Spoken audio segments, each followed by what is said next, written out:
भारत की न्याय पद्धति का नाश हो जाएगा तो भारतीय समाज टूट जाएगा। ऐसे ही मैकॉले एक बात और कहता था। मैकॉले की लिखी हुई एक चिट्ठी है मेरे पास, उसकी फोटोकॉपी। लंदन में एक लाइब्रेरी है, उसका नाम है इंडिया ऑफिस लाइब्रेरी, वहां से मैंने निकलवाई है। इंडिया ऑफिस लाइब्रेरी में से ऐसे कुछ 50,000 से ज्यादा डॉक्यूमेंट्स मैं निकाल के लाया और वहां के कई लोगों की मदद से हमने वो निकलवाए हैं। तो उनमें एक चिट्ठी है मैकॉले की, वो उसके अपने पिताजी को उसने लिखी है।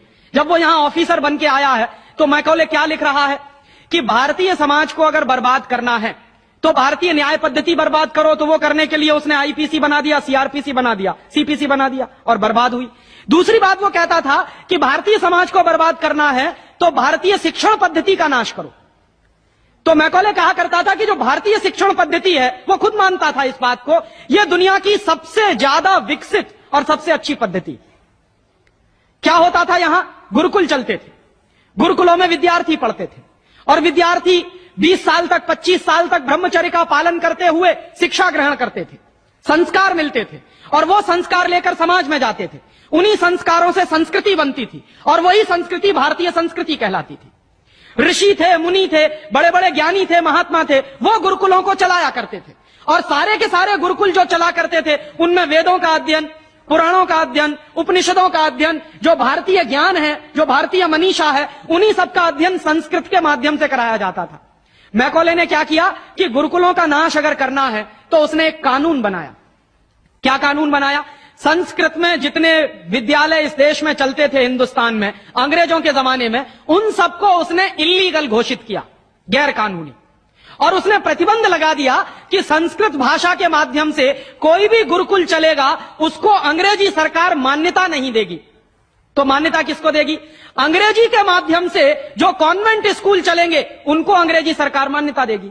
और उसके लिए बाकायदा उसने कानून बनाया। उस कानून का नाम है इंडियन एजुकेशन एक्ट। और यह इंडियन एजुकेशन एक्ट लागू हुआ 1858 में, आज से लगभग 140 साल पहले।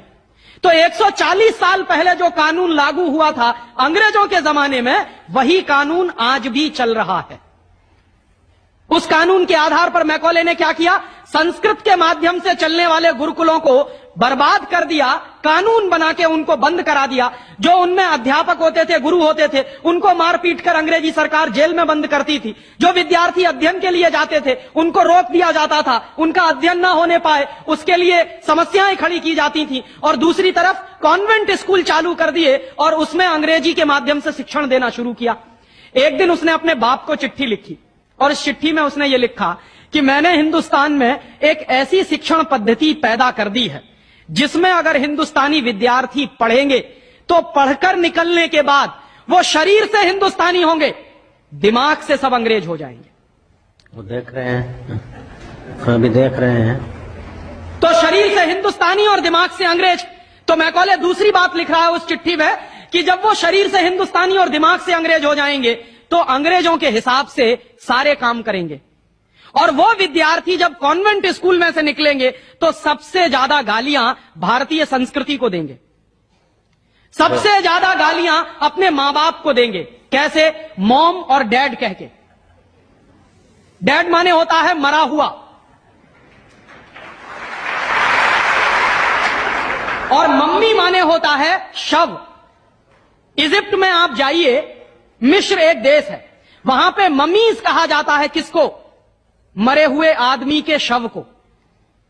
तो हमारी मां हो गई मम्मी और पिताजी हो गए डैड। आया कहां से ये? मैकॉले ने डाल दिया हमारे दिमाग में। और मैं ये कहता हूं कि मैकॉले तो मर गया, उसका बाप भी मर गया, सब मर गए, भगवान उनकी आत्मा को शांति दे, लेकिन उसकी जो आत्मा है वो हम सब में प्रवेश कर गई है।